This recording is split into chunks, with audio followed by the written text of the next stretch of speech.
tuviste compasión, me guiaste a la cruz y contemplé tu gran bondad, sufriste tú por mí, al tu morir en mi lugar, tu gracia recibí.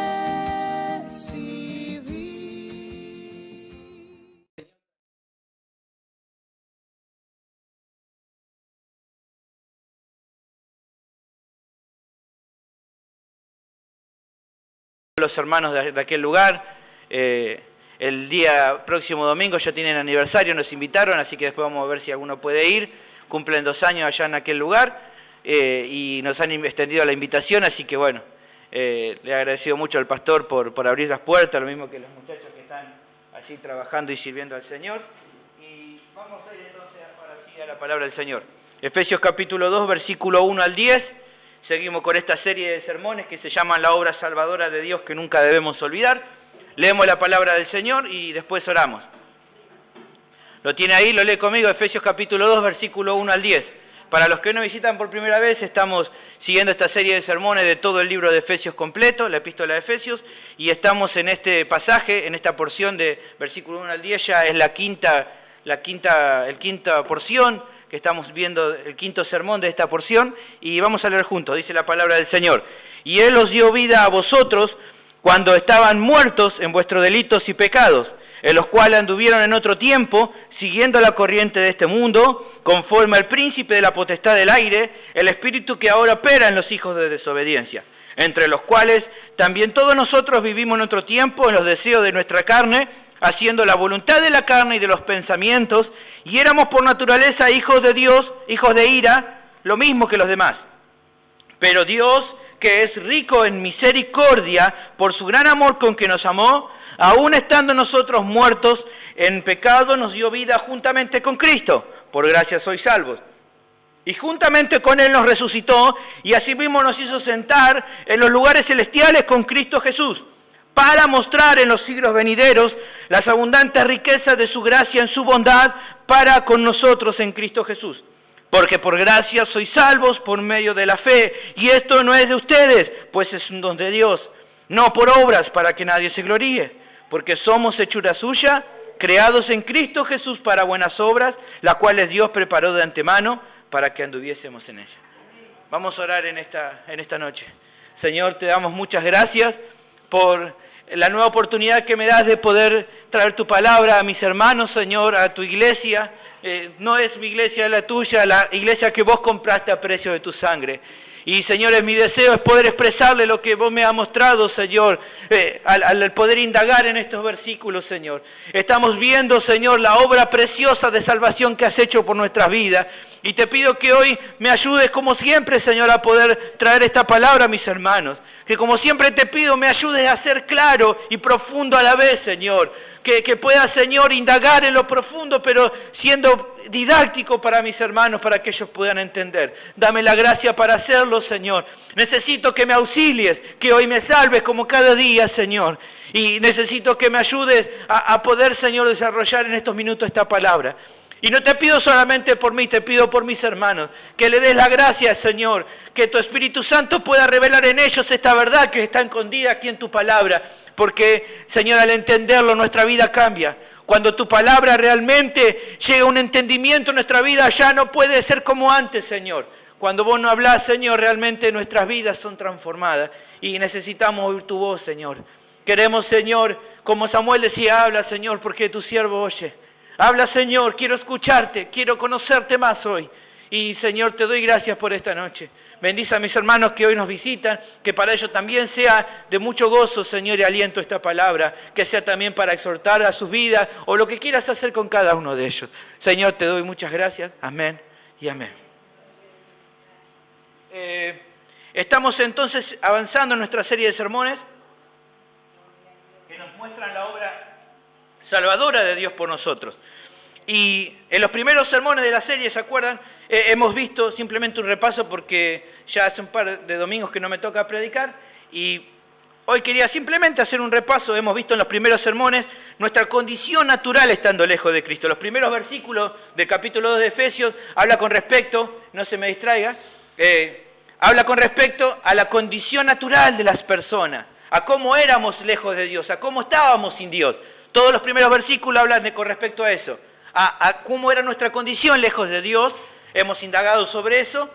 Y luego de ver eso empezamos a ver ya en nuestra segunda sección lo que Dios hizo por nosotros. Primero vimos en los primeros versículos lo que éramos nosotros sin Dios, y luego en este plan vemos de repente cómo gira la línea de pensamientos, y en el versículo 4 empieza a hablar Pablo sobre lo que Dios hizo. Ahí tenés un pero Dios, habla de lo que Dios hizo. Lo primero era lo que nosotros éramos por naturaleza, hijos de desobediencia, hijos de ira, estábamos condenados, muertos en nuestros delitos y pecados, pero de repente dramáticamente dice Dios hizo algo, y eso fue lo que empezamos a ver en los siguientes sermones, la obra que Dios hizo, y lo que Dios hizo por nosotros. Entonces nuestra segunda sección de este texto, y dentro de esta sección se acuerda que utilizamos la idea de hacerle pregunta a nuestro texto para poder entender el motivo de su obra. Lo primero que vimos fue cuál era el motivo, la base de su obra, el por qué hizo lo que hizo. ¿Se acuerdan que vimos que era, lo hizo por qué? Por su misericordia. Lo hizo por qué? Porque Él nos amó. Lo hizo por qué? Por su gracia. Ese es lo que lo motivó. No lo motivó nada que haya visto bueno en nosotros, porque realmente nosotros no había nada bueno para ver, sino que fue motivado por su misericordia y porque nos amó. Y luego de hacernos la pregunta del por qué, la segunda pregunta que nos hicimos fue el qué. ¿Qué fue lo que Él hizo? Y entonces ahí empezamos a indagar y ver la obra que Él hizo, que se trató de unirnos a Cristo. Hemos visto la doctrina de la unión con Cristo, y por medio de esta unión es que Él nos pudo dar vida y nos resucitó juntamente con Cristo y nos hizo sentar en lugares celestiales juntamente con Cristo. No me voy a poner hoy a explicar nuevamente eso. Los que nos visitan hoy pueden entrar en la página de Facebook y ver los videos de todo eso, y si alguno quiere también llevarse el bosquejo de los sermones, también le puede pedir hoy a los hermanos. Y después, si querés repartir, ahí tenés, pero lo repartimos después al final. Me falta hoy Isaías para esas cosas. Están para después, cuando terminemos la reunión, están los sermones. No, después lo repartimos, así no se distraen leyendo.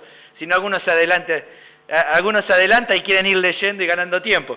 Al final, entonces, le repartimos el bosquejo del sermón de hoy. Y luego de ver entonces el por qué y el qué, hoy vamos a ver ya la sección final, la última parte de esta segunda sección de la obra que hizo Dios, y vamos a hacerle nuevamente a nuestro texto una pregunta, y todo va a estar basado en el versículo 7. Creo importante dejar el 8 al 10 para el próximo sermón, porque es fabuloso del 8 al 10, pero antes de entrar del 8 al 10, vamos a ver primero hoy solamente el versículo 7. Y para entender y hacer la última pregunta, de buscar e indagar qué es lo que nos queda, entonces la clave está en la primera palabra del versículo 7. ¿Qué dice el versículo 7? ¿Cómo comienza? ¿Qué dice? Para. Nada más. Para. ¿Está bien? ¿Qué da la idea de para? Da la idea de un propósito. Para algo. Él hizo algo por algún motivo, que ya vimos por qué. Vimos entonces lo que hizo, y ahora vamos a ver el propósito de lo que hizo. Cuando uno dice, yo voy a comer para engordar, entonces uno come por un motivo, ¿está bien? Con un propósito. O uno hace un ejercicio para adelgazar, que eso es lo que me faltaría a mí, por ejemplo. Bueno, el ejercicio lo hace para algo. ¿Está bien? El para es la preposición de idea de un propósito. Y entonces la segunda pregunta que nos hacemos es, dijimos, el propósito, el para. Entonces, como nos hicimos la primera pregunta, que era el por qué, y nos hicimos la segunda pregunta, que era el qué, ahora nos hacemos la tercera pregunta, que es el para qué. ¿Para qué hizo lo que hizo Dios? ¿Para qué hizo esta obra de salvación? ¿Para qué? ¿Cuál fue el propósito de lo que hizo? Y bueno, el texto rápidamente nos responde. ¿Qué dice ahí el versículo 7? Para mostrar. Mostrar. Él quería mostrar algo. Y en esto está la base y el propósito de la obra que Él hizo. Es porque Él quería mostrar. Mostrarnos algo. Darnos a conocer algo. Y en este caso el texto nos está hablando de la obra de Dios. Por lo que podemos entender que el propósito divino es querer dar a conocer algo de Dios mismo. O sea, uno de sus atributos. toda la idea de este plan, de este propósito es poder mostrar algo de Dios mismo, poder dar a conocer algo de Él mismo. Y cuando Él decimos que quiere dar a conocer algo es cuando hablamos de su gloria. Él quiere mostrar una manifestación de alguno de sus atributos. Cuando habla muchas veces la Biblia de la gloria de Dios es una manifestación de algo que Él es. Y acá justamente tenemos que indagar en el texto, en el versículo 7, ¿cuál es el atributo de Dios que Él quiere mostrarnos? ¿Cuál es el atributo, algo de Él mismo que quiere mostrarnos y darse a conocer? Bueno, indagando en el texto encontramos la solución. ¿Cuál es el propósito? ¿Qué es lo que Él quería mostrar? Lo que Él quería mostrar es su bondad. Es su bondad. Fíjate el versículo 7. Y lo vamos a después leer con más tranquilidad. Dice, para mostrar en los siglos venideros las abundantes riquezas de su gracia en su bondad. Sigo acumulando vasos. Muchas gracias. Gracias, hijo. Es su bondad. Eso es lo que Él quería mostrar. Eso lo hizo para poder mostrar su bondad. Para mostrar que Él es un Dios bueno, un Dios bondadoso. Y vamos a ver un poco de esto. Y vamos a entender primero de entrada, como introducción, qué significa la bondad de Dios.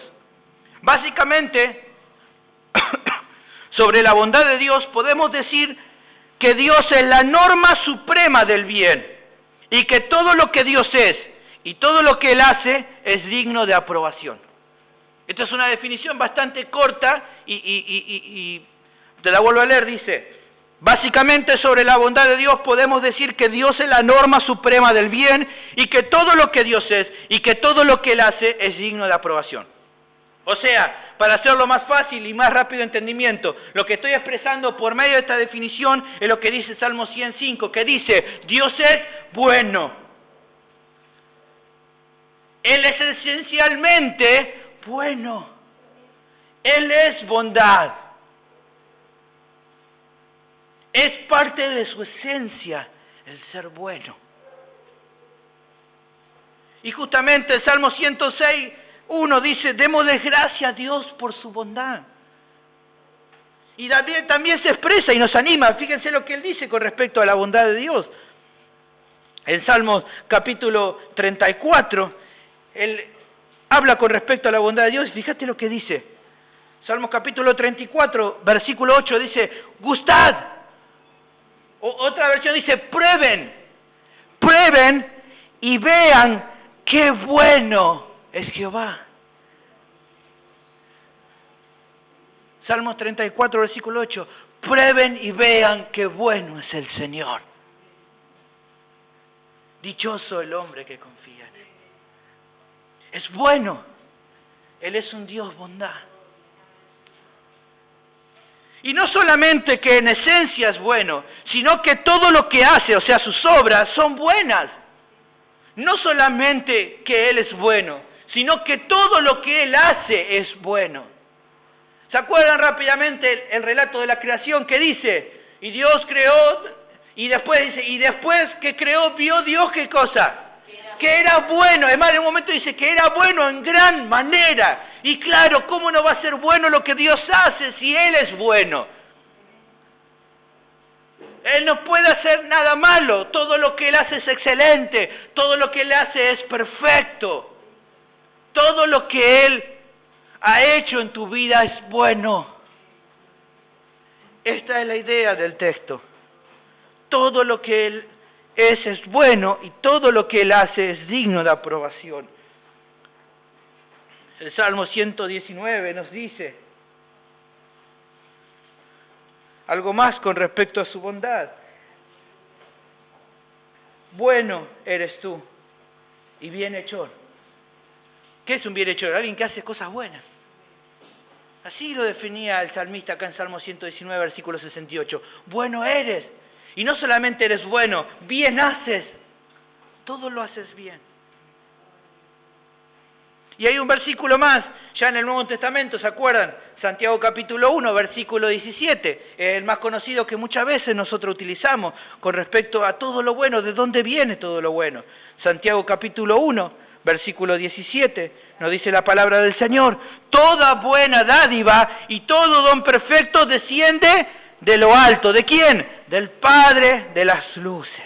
¿Ven? ¿De dónde viene todo lo bueno que recibimos en nuestra vida? De aquel que solamente es bueno, que es Dios. Solamente Él es bueno. Y si hay algo de bondad en nuestra vida, solamente porque Él nos ha dado. Y si hay algo de bondad en la vida de cada ser humano, aún de los que no conocen a Dios, simplemente porque en esa gracia común Él le ha dado al hombre para que Él pueda hacer ese bueno. No hay nada bueno fuera de Dios si Él no da esa bondad. Y sobre este concepto entonces el que voy a exponer hoy, y la idea del texto que estamos viendo de Efesios capítulo 2, versículo 7 es la siguiente: la obra de salvación divina tiene el propósito de mostrar la bondad de nuestro Señor. Te lo vuelvo a repetir, dijimos entonces, la obra de Él es un para qué, dijimos un propósito. ¿Cuál es el propósito? La obra de salvación divina tiene el propósito de mostrar la bondad de nuestro Señor. Y la pregunta que nos hacemos, ¿qué nos muestra el texto de este propósito? Bueno, el texto nos muestra 3 aspectos de dicho propósito. Y para poder ver esos 3 aspectos, vamos a seguir utilizando. Yo sé que me han contado el otro día que las chicas están empezando a usar esto de preguntarle cosas al texto, no voy a decir quién me dijo, pero está bueno justamente que podamos empezar a estudiar a partir de esto, de analizar el texto que tenemos. Bueno, para que ustedes puedan seguir desarrollándose, vamos a ver entonces estos 3 aspectos haciéndole preguntas a nuestro texto. Este versículo 7 le vamos a hacer 3 preguntas que nos van a dar los 3 aspectos de este propósito de Dios. Y el primero de las preguntas que nos vamos a hacer y ustedes me van a ayudar es: ¿cuándo? ¿Cuándo? O sea, dijimos entonces, el propósito de Dios en el plan de salvación es mostrar la bondad de Dios. Bueno, ¿cuándo? ¿Qué dice el texto ahí? ¿Cuándo? En los siglos venideros. El mismo texto te lo responde. El texto nos dice que el propósito de Dios es mostrar la bondad de Él en los siglos venideros. ¿Y qué quiere decir este concepto de los siglos venideros? Bueno, hay diferentes opiniones al respecto. Algunos comentaristas sugieren de que simplemente se trata del tiempo determinado hasta antes de la manifestación gloriosa de Cristo. Otros, por otro lado, dicen que se refiere al tiempo después de la manifestación gloriosa de Cristo. Pero en mi caso me inclino más por la opinión que se refiere a la combinación de ambos tiempos. Creo firmemente que en realidad esta bondad de Dios mostrada en los siglos venideros se refiere a todo el tiempo, al tiempo antes de su venida en gloria y al tiempo después de su venida en gloria. Dice Juan Calvino al respecto, al comentario de este pasaje: fue el propósito de Dios santificar en todas las edades el recuerdo de tan grande bondad. Y el teólogo Hodge también dice: es mejor, por tanto, tomar la frase en las edades venideras sin restricción, como refiriéndose a todo el tiempo futuro. Y pensando en esto podemos realmente observar la bondad de Dios en todo tiempo con la humanidad. Vemos su bondad y dando bien a los hombres desde el comienzo. Desde Génesis hasta Apocalipsis encontrás la bondad de Dios actuando hacia todos, hacia su creación, hacia la humanidad completa. Y luego de cerrado el canon bíblico, la historia nos ha mostrado la bondad de Dios para el hombre y para la mujer, para toda la sociedad. Hoy en este tiempo seguimos viendo la bondad de Dios. Este Dios bueno, que a pesar de que el hombre y las mujeres en su incredulidad, en su rebeldía le dan vuelta a la espalda, Él sigue siendo bueno. Él sigue siendo bueno. Él sigue teniendo bondad. Él se sigue compadeciendo de sus criaturas. Y es para resaltar justamente que así como la demostración de la bondad de Dios es continua, Él vive mostrando su bondad, así también nosotros somos llamados a mostrar bondad y hacer el bien en todo tiempo.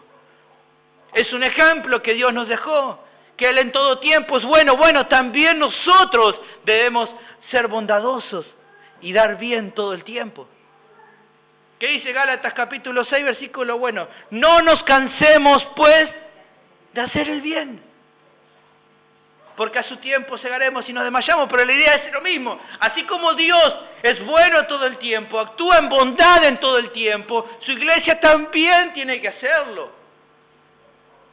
Él nos da el ejemplo de ser bondadoso, de actuar en bondad. Así también nosotros tenemos que actuar en bondad.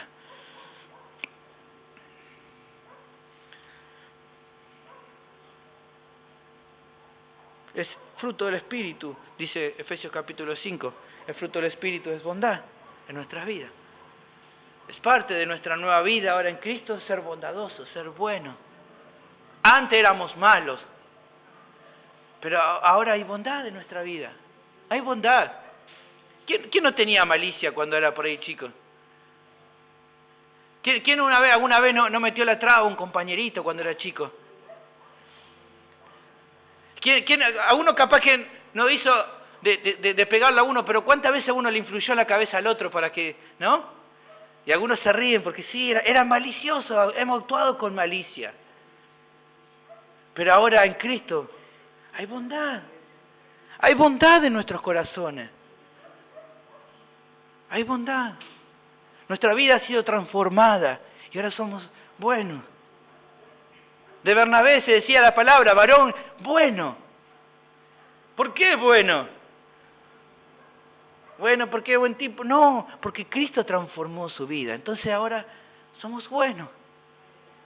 Esa bondad está en nosotros. ¿Está en tu vida? ¿Está? Y si no está, si sos realmente un cristiano, tenés que procurar la bondad en tu vida. Ahora, dije primero el cuándo. Bueno, su bondad es mostrada en todo tiempo. La segunda pregunta que nos hacemos es el cómo. ¿Cómo demuestra Él su bondad? ¿Y cómo la demuestra? ¿Qué dice ahí? Su bondad es mostrada en dar su rica provisión de gracia. Fíjate qué dice el texto. Para mostrar en los siglos venideros, ¿qué cosa? Las abundantes riquezas de su gracia, en su bondad. ¿Ve?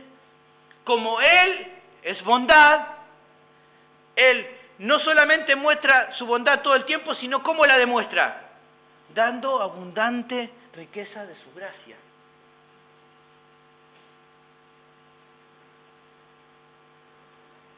Hay una demostración, no queda solamente en palabras. Hay muchas veces escuchamos, no, vos decís que mamá, pero nunca lo demostrás.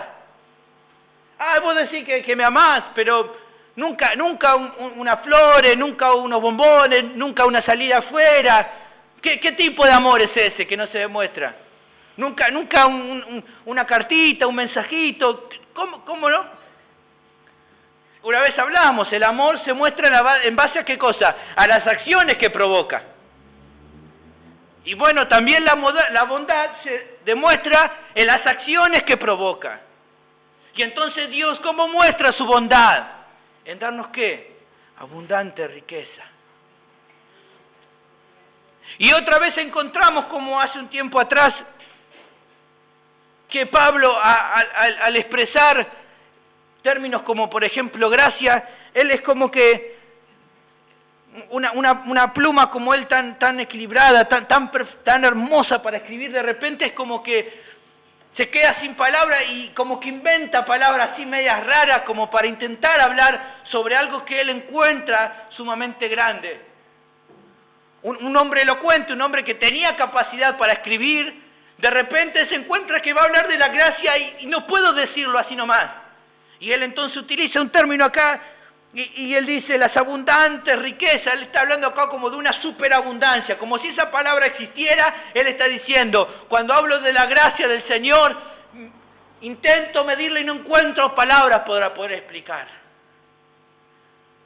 Tal vez nos parece exagerado, pero aunque nos resulte extraño, la realidad es que al hablar de términos como gracia, como poder, como misericordia, encontramos que de ninguna manera Pablo puede dejar de subrayar tamaña proporción del don de Dios. ¿Se acuerdan cuando hablamos, por ejemplo, de la sabiduría y la inteligencia que nos dio en Efesios 1:8, que hizo sobreabundar para con nosotros en toda sabiduría e inteligencia? Esto está hablando, ¿se acuerdan de la sabiduría que nos dio para que podamos entender realmente el Evangelio? Él nos ha dotado de una sabiduría que el mundo no conoce.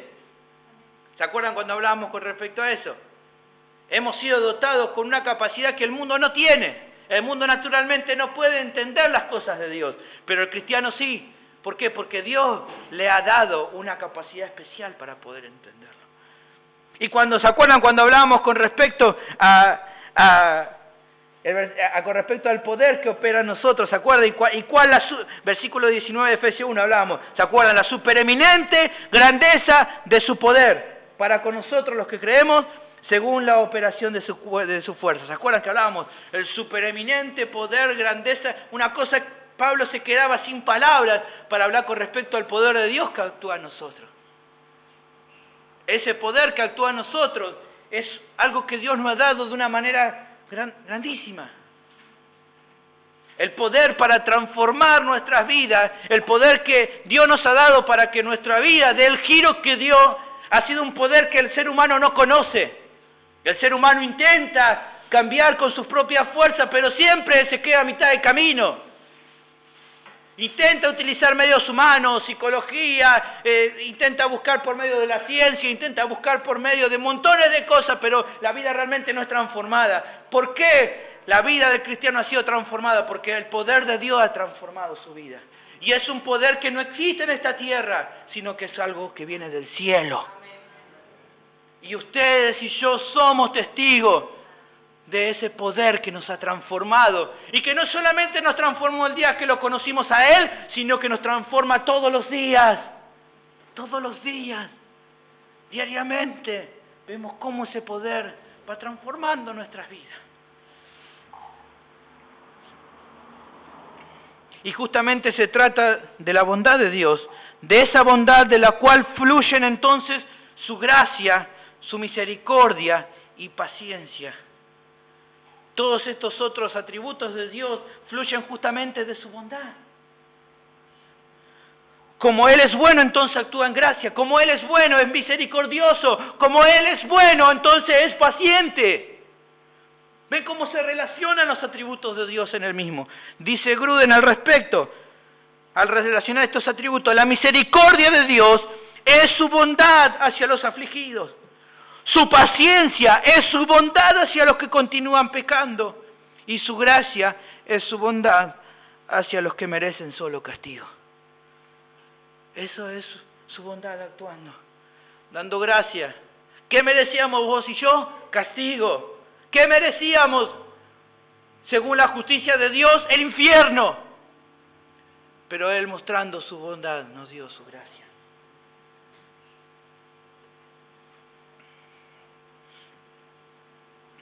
Es tan grande su gracia en su bondad que realmente cada día nos sorprendemos cómo actúa. Alguien que hablaba un poco sobre los atributos de Dios y sobre la bondad de Dios, no sé si alguno lo ha leído. Lo recomiendo, está en castellano y lo pueden buscar, si alguno lo quiere también se lo puedo dar. Alguien que hablaba sobre los atributos de Dios y sobre la bondad de Dios era Arthur Pink. Él ha escrito un libro sobre los atributos de Dios que es precioso y es bastante entendible para poder leerlo, así que se los recomiendo. Y él hablaba con respecto a en uno de sus capítulos, el capítulo 10 habla sobre la bondad de Dios, y él hablaba un poco sobre la bondad. Él decía lo siguiente, por ejemplo, con respecto a la demostración de la bondad de Dios en su gracia y misericordia. Él decía: tomemos al hombre, lo supremo entre las criaturas terrestres, como ejemplo. Todo en él atestigua la bondad de su Creador. Todo en Dios, todo lo que el hombre es, muestra la bondad de Dios. Él decía, por ejemplo, cuán adecuadas son las manos de los hombres para llevar a cabo su trabajo. Él nos ha dado manos que justamente se ajustan a justamente los trabajos que tenemos que hacer. No nos dio Él nos ha dado un cuerpo justamente para eso. Cuán benévolo Él es en proveer párpados y cejas a los ojos para nuestra protección. Eso es una muestra de la bondad de Dios. Y así podríamos seguir indefinidamente. Pero él también describe, Arthur Pink, la gracia de Dios en su bondad, no solo en conformación humana, sino en todo lo que tiene que ver en nuestra vida. Él decía, por ejemplo, y me pareció bueno trasladarte la idea que él marcaba: la bondad de Dios es notoria en la variedad de placeres naturales que ha provisto para sus criaturas. Dios podía haberse contentado satisfaciendo nuestra hambre sin que la comida fuera agradable a nuestro paladar. Qué evidente es su bondad en la variedad de gustos que ha dado a la carne, las verduras y la fruta. Él simplemente hubiera dicho, bueno, para que el ser humano se pueda alimentar, le da de comer y punto. Y hubiera sido bueno. Pero Él, mostrando su bondad, nos ha dado hasta alimentos que no solamente nos llenan la panza, sino que son ricos para nosotros. ¿Alguna vez te pusiste a pensar en eso? Decir que Dios nos ha dado cosas para poder disfrutarlas. Vos decís, te comés un rico asado y decís, qué rico que es. ¿Y quién hizo eso? Fue Dios. Y Pink decía, por ejemplo, Dios nos ha dado no solo los sentidos, sino también aquello que los satisface, y esto también revela su bondad. La tierra podía haber sido igualmente fértil sin que su superficie fuera tan satisfactoriamente variada. Nuestra vida física podría haberse mantenido sin las flores hermosas que regalan nuestra vista y que exhalan dulce perfume. Vos y yo podríamos haber vivido sin las flores, sí, pero Dios en su bondad ha creado las flores para poder disfrutar. Yo voy a la casa de Mirtita y entro y veo esos rosales y sentís ese perfume, a las hermanas les pasa. Empiezan todos a pedirle, Mirtita, cortá un pedazo. ¿Por qué? Porque es precioso y uno disfruta de eso. ¿Y alguna vez te pusiste a pensar que eso ha sido una demostración de la bondad de Dios? Dios ha sido bondadoso. Nos ha dado un olfato para poder sentir, pero también cosas agradables a ese olfato. Ha sido su bondad que lo ha hecho. Podría habernos andado sin que los oídos nos trajeran la música de los pájaros. Él nos dio su oído, pero con eso no hubiera bastado, pero no solamente nos dio oídos, decía Pink, sino también nos ha dado la oportunidad de escuchar a los pájaros cantar. Nos ha dado la música para disfrutar. ¿Ven qué bueno que es? A veces uno se pone, ¿no? Y escuchas esa música, ¿no? Esas orquestas, y uno disfruta y dice, realmente Dios no solamente nos dio la capacidad de poder escuchar, sino también el privilegio de poder escuchar esas melodías, de poder escuchar a los pájaros. Va entendiendo el concepto de todo lo que Dios nos ha dado, que es bueno. Y nos ha dado todo esto para mostrar su bondad, para que vos y yo podamos disfrutar de esas cosas. A veces no nos damos cuenta realmente. ¿Cuántas veces no? A veces ha pasado, yo a veces me ha pasado, ¿no? De tanto a veces viajar, ir y venir al trabajo, y a veces uno pasa por lugares que ni se da cuenta, ¿no? Y hasta que por ahí uno un día se frena, no sé, por lo que sea, por un piquete, porque se pinchó la goma, ¿no? Y te tirás cruzado el camino y de repente mirás y decís, nunca había visto este paisaje. Hace poco hablaba con los hermanos de Madrid, ¿no? Y dice, qué lindo, nosotros fuimos, y hablaba con ellos y le decía, qué lindo, los pingüinos, la ballena. Y algunos hermanos me decían, ¿sabes que yo nunca fui todavía a verlo? Yo decía, ¿cómo puede ser tan hermosa belleza? Y a veces así, no nos damos cuenta de que tenemos cosas preciosas que Dios nos ha dado. ¿Sí? Y todo hecho por Él, por su mano. Esos pingüinos que vienen a la costa tan bonitos, esas ballenas que vienen ahí cerca de la costa, ¿no? Y todo hecho por Él. Es por Él, hermanos. Su mano está detrás de todo eso. Él nos muestra su bondad. Solamente que a veces nosotros nos acostumbramos a todo eso, pero realmente se cumple la palabra del Señor. Los cielos cuentan la gloria de Dios y el firmamento anuncia la obra de sus manos. Él ha hecho todo eso para nuestro disfrute y lo ha hecho todo bien. Y con el tiempo nos damos cuenta de que todas estas bellezas que se están destruyendo no ha sido por Dios, sino la mano del hombre destructiva. Pero realmente Él todo lo que hizo lo hizo bueno. Y no solamente bueno, sino perfecto.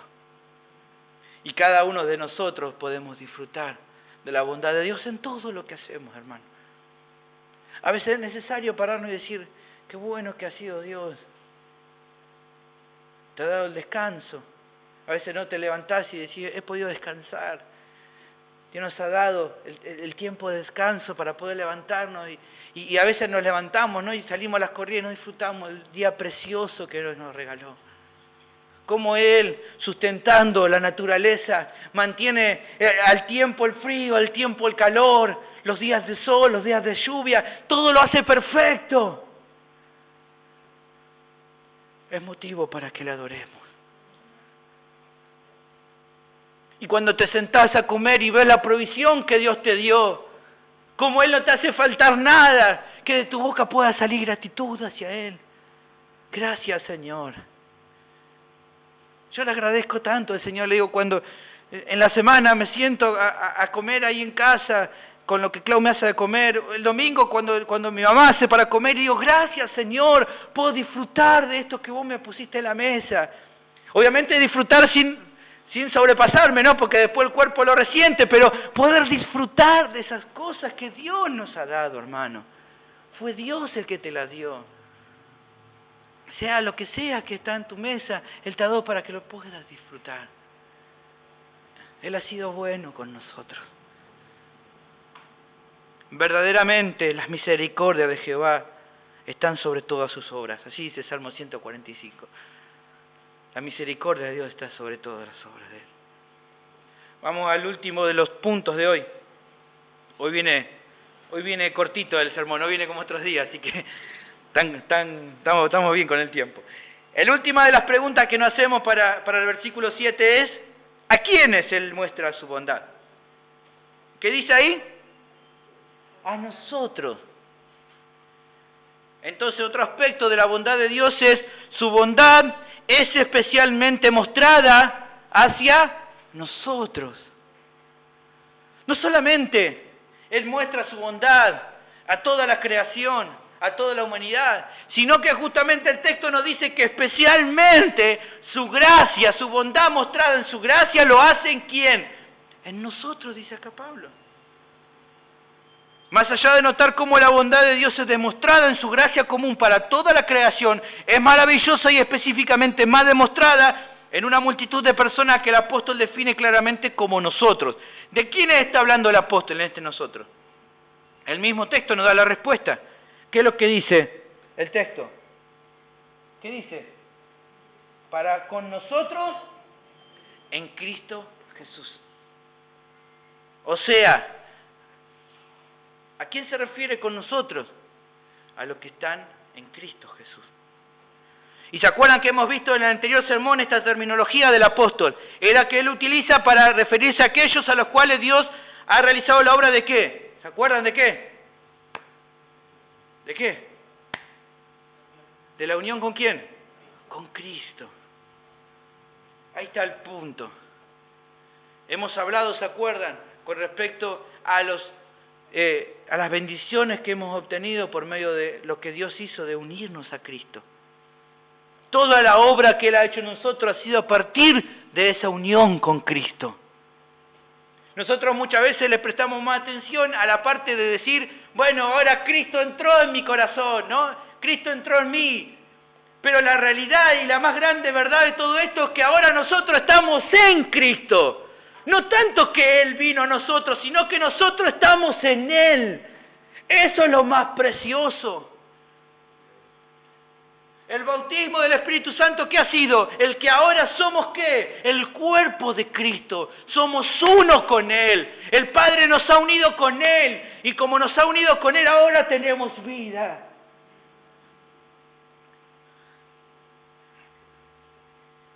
Y como hemos visto, cada creyente, cada hijo de Dios, lo es justamente en virtud de dicha unión. Es hijo de Dios, es un creyente, es iglesia, ¿por qué? Porque Él ha sido unido a Cristo. No voy a entrar de vuelta a explicarle, ya eso lo hemos hablado en otro sermón, ve ahí en YouTube el anterior sermón, pero solamente un versículo que es Colosenses capítulo 1, versículo 18, dice, y Él, Cristo, es la cabeza del cuerpo, que ¿quién es el cuerpo? La iglesia. ¿Ve? La iglesia ha sido unido, cada creyente que compone la iglesia de Cristo ha sido unido vitalmente a Cristo. Por eso Él tiene vida, ¿por qué? Porque Cristo tiene vida. Por eso Él tiene derecho a todas las promesas. ¿Por qué? Porque todas las promesas han sido dadas a Cristo. Todo lo que era de Cristo, ahora también por medio de la fe, es para nosotros. Por medio de esa unión a Él, todo lo que le corresponde a Cristo también nos corresponde a nosotros. Esta gloriosa transacción que el Padre hizo, en el cual lo que era de nosotros fue recibido en Cristo. ¿Qué era lo nuestro? Los pecados. ¿Qué era de nosotros? El castigo. ¿Qué era de nosotros? La muerte. Bueno, todo eso cayó sobre Cristo en la cruz. Y todo lo que a Él le correspondía, ¿qué era? Las bendiciones. ¿Qué es lo que le correspondía? La herencia. ¿Qué es lo que le correspondía? La vida. Vino para nosotros en esta gloriosa transacción.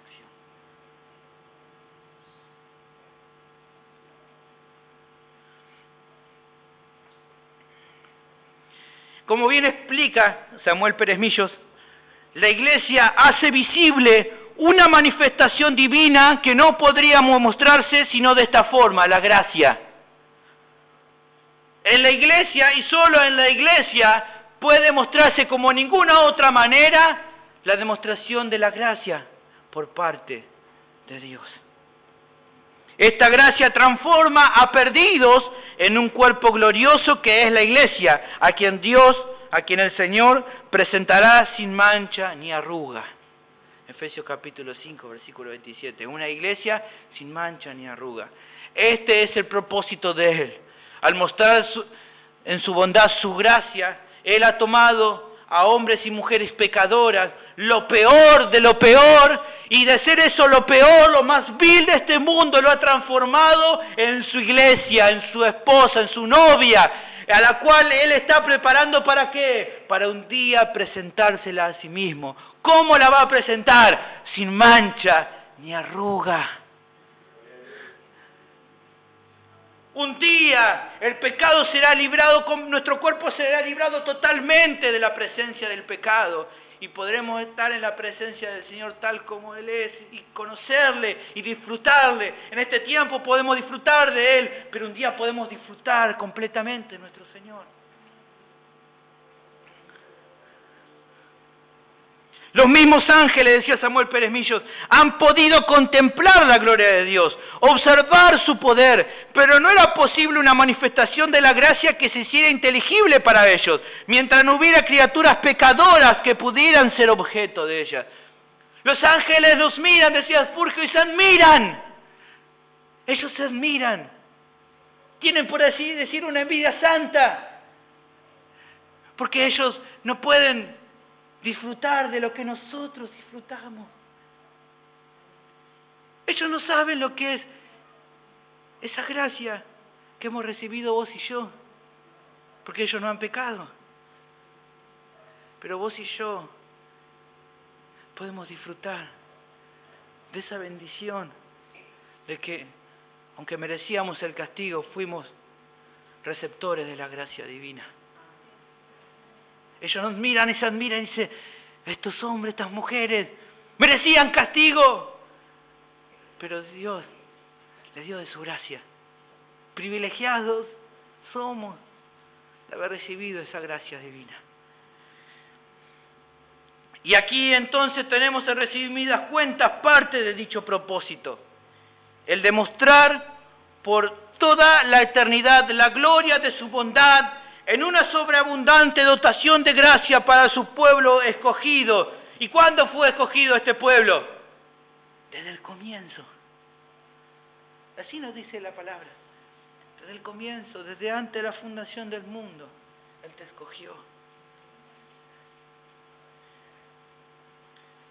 Vamos terminando. Cabe mencionar también la hermosa expresión que hace Pérez Millos al afirmar que en esto se entiende que la Iglesia esté para mostrar esa dimensión de la gracia. El texto que tenemos, esta idea de mostrar, dice Pérez Millos, el verbo en el idioma original está en una voz media reflexiva. La conjugación del verbo en ese para mostrar que nosotros tenemos en infinitivo acá, el mostrar, en el texto original está en una voz media reflexiva, que expresa ¿qué cosa? Cuando se utiliza este tipo de conjugación, expresa una acción en provecho del que la realiza. Por tanto, la manifestación de la gloria de la gracia alcanza en glorificación a Dios, de quien procede. ¿Qué significa todo esto? Acá ya me la volviste difícil, Sergio. Bueno, te lo voy a explicar más fácil para que puedas entender. ¿Qué significa esta última idea que nos da Pérez Millo con respecto a la voz media? De lo que él hizo en realidad también lo afecta al mismo. Pongámoslo de la siguiente forma. Imagínense un escultor que crea una obra maestra. Imagínense, ¿no?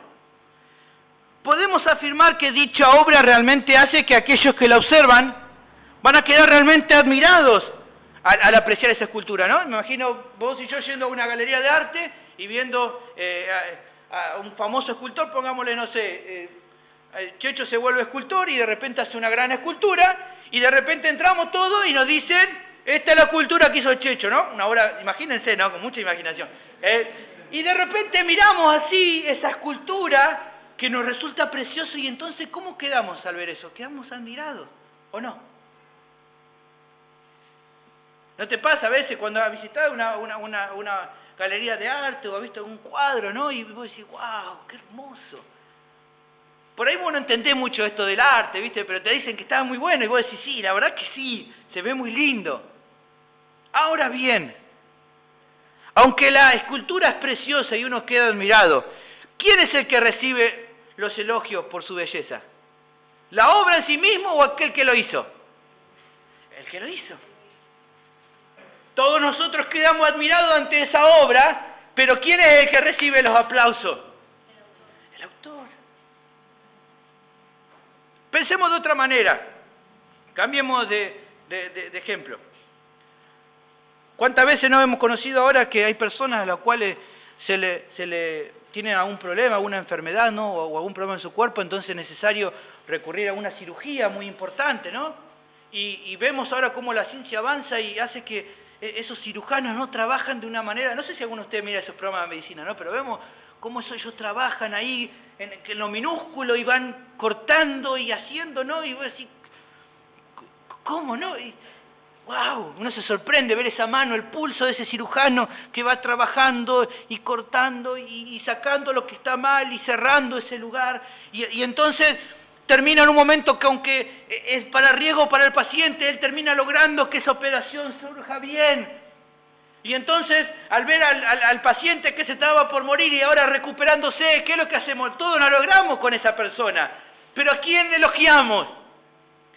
Al médico que ha hecho esa obra, al cirujano que ha trabajado.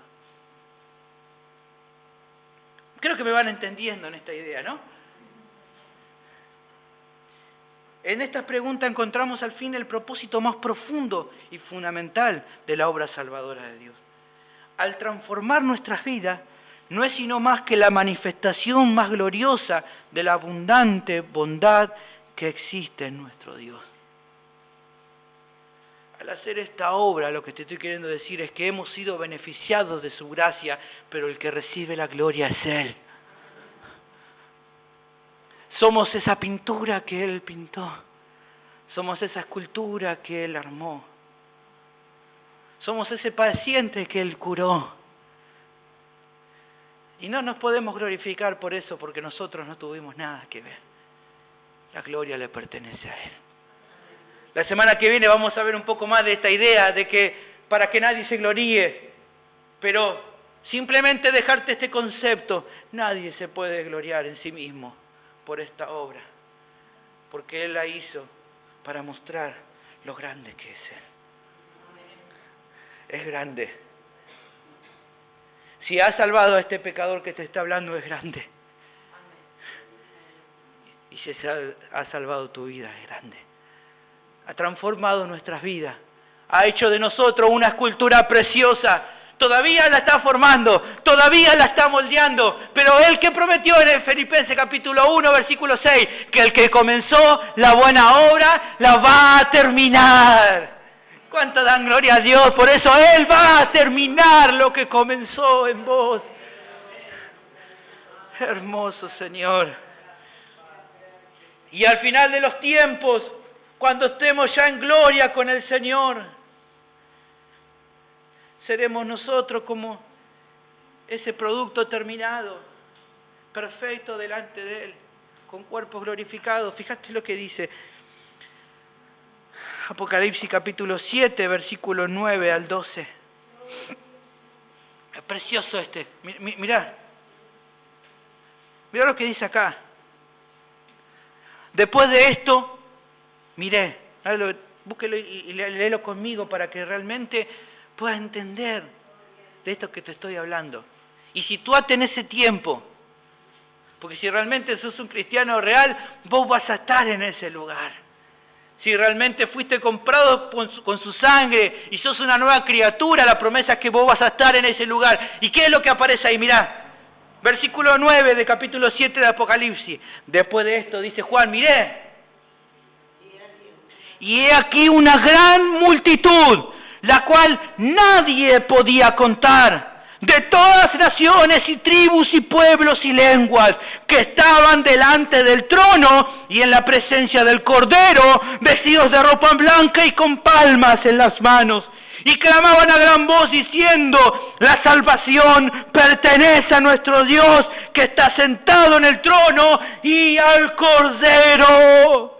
Y todos los ángeles estaban en pie alrededor del trono, y de los ancianos, y de los 4 seres vivientes, y se postraron sobre sus rostros delante del trono, y adoraron a Dios, diciendo: amén. La bendición, y la gloria, y la sabiduría, y la acción de gracias, y la honra, y el poder, y la fortaleza sean a nuestro Dios por los siglos de los siglos. Amén. ¿Qué está pasando en ese lugar? Los ángeles nos ven y dicen: la obra está terminada. Y al admirar la belleza de la obra terminada, dice: esto es de Dios, porque la salvación es de Él. Él preparó ese pueblo para sí mismo, y los salvó, y los santificó, y los glorificó. Por eso Él se merece la gloria. Él se merece la gloria. Ven. Los ángeles, los ancianos, los 4 seres vivientes contemplan la obra hecha por Dios y no pueden sino glorificar a Dios por la obra que Él hizo. Una vez el pastor MacArthur hablaba de la cita bíblica, muchas veces nosotros utilizamos, ¿se acuerdan? Cuando decimos: hay gozo en los cielos cuando un pecador se arrepiente, ¿no? Muchas veces cuando viene una persona, en otros tiempos lo hacíamos mucho, ¿no? Cuando venía una persona y le hacíamos repetir, y esa persona repetía, y decimos: bueno, ya se salvó, entonces hoy en el cielo hay una fiesta porque un pecador se arrepintió, ¿no? Y muchas veces utilizamos esta idea simplemente por el gozo que hay por esa persona que se salvó. Pero escuchándose un tiempo atrás sobre una reflexión que hacía MacArthur, decía: el gozo en el cielo realmente no es por esa persona que se salvó. El gozo en el cielo es por la manifestación de Dios que tuvo misericordia de esa alma. Porque la gloria y la fiesta no es por nosotros. Nosotros no somos el centro del mundo. Él es el centro de todo. Y si hay alguien por el cual se glorían los ángeles del cielo y hacen fiesta, es por nuestro Padre Celestial, que en su misericordia nos salvó.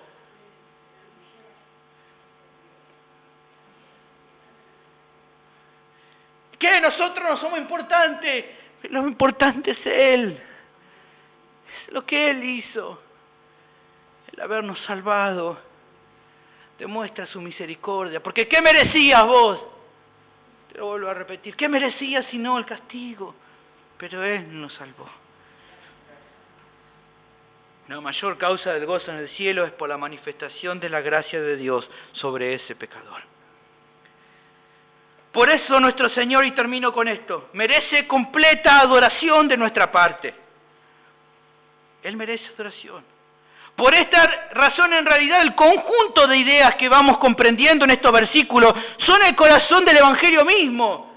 Efesios 2:1 al 10 es el corazón del Evangelio, es la muestra de lo que nosotros éramos y lo que Dios hizo por nosotros en Cristo. A veces decimos: bueno, quiero predicar el Evangelio, no sé bien cómo explicarle. Leer Efesios 2:1 al 10, mostrarle lo que Cristo hizo por nosotros. Y que eso No solamente que es lo que Dios hizo por cada uno de nosotros, sino que también a su vez es un llamado de parte de Dios. Debemos entender que al predicar el Evangelio, lo que estamos haciendo es adorar al Dios que aun siendo pecadores merecedores de su ira, nos salvó por medio del sacrificio de su Hijo. El evangelismo en un sentido es adoración. ¿Por qué? Porque contamos la obra que Él hizo y lo adoramos por eso. Decía Piper al respecto, las misiones existen porque no hay adoración. Y es tan real. La predicación del Evangelio en un sentido es adorar a Dios. ¿Por qué? Porque contamos la obra que Él hizo. Y es también este texto, una proclamación del Evangelio, en el hecho de que en lo más profundo de este mensaje hay un llamado latente para el pecador. Un llamado que le dice, ven pecador, ven a la vida, ven a Cristo. No hay otra esperanza para vos fuera de Él. Vamos a orar.